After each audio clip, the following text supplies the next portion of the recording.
672 দিন ধরে সামরিক আগ্রাসন চালিয়ে গাজা উপত্যকার সব ধরনের অবকাঠামো ধসিয়ে দিয়েছে দখলদার ইসরায়েল। বাস্তুচ্যুত হয়েছে অন্তত 22 লাখ ফিলিস্তিনি।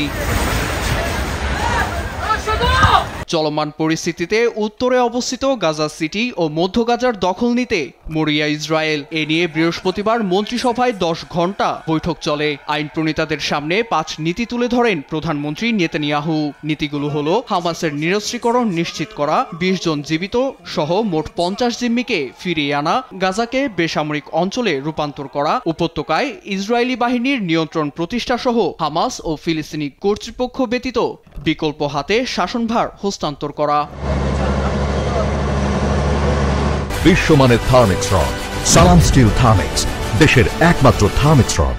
প্রস্তাবে বলা হয়, প্রথম ধাপে উত্তরের গাজা শহর ও মধ্য গাজার শরণার্থী শিবির থেকে 8 লাখ ফিলিস্তিনিকে দক্ষিণাঞ্চলে স্থানান্তর করে পুরো অঞ্চলের দখল নেবে ইসরায়েলি প্রতিরক্ষা বাহিনী।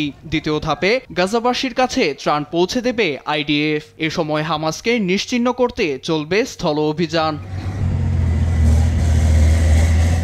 4 থেকে 5 মাসেই পরিকল্পনা বাস্তবায়ন সম্ভব বলে দাবি নেতানিয়াহুর। আলোচনা শেষে শুক্রবার প্রস্তাব বাস্তবায়নের পক্ষেই ভোট দেন আইন প্রণেতারা। রবিবারের মধ্যে সরকার সংশ্লিষ্ট সবার মতামত নিয়ে অভিযান চালু হবে বলে নিশ্চিত করেছে নেতানিয়াহুর কার্যালয়। তবে প্রস্তাবটিকে অযৌক্তিক আখ্যা দিয়েছেন বিরোধী শিবিরের আইন প্রণেতারা।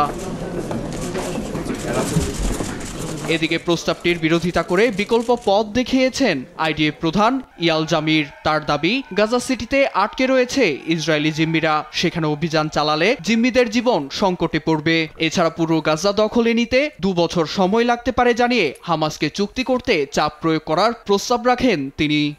দ্বিমত পোষণ করা ইসরায়েলি সেনাদের অবিচ্ছেদ্য অংশ। আমরা পেশাদারদের মতোই আচরণ করব। ইসরায়েলের নিরাপত্তা নিশ্চিত করে জিম্মিদের ফিরিয়ে আনা আমাদের দায়িত্ব। আইডিএফ প্রধানের এ প্রস্তাব প্রত্যাখ্যান করে অধিকাংশ আইন প্রণেতারা। ইসরায়েলি মন্ত্রী ইতেমার বেন গাভির বলেন, হামাসের সঙ্গে সমঝোতার দরজা বন্ধ হয়ে গেছে। পুরো গাজা উপত্যকা দখলে নেয়ার বিকল্প নেই।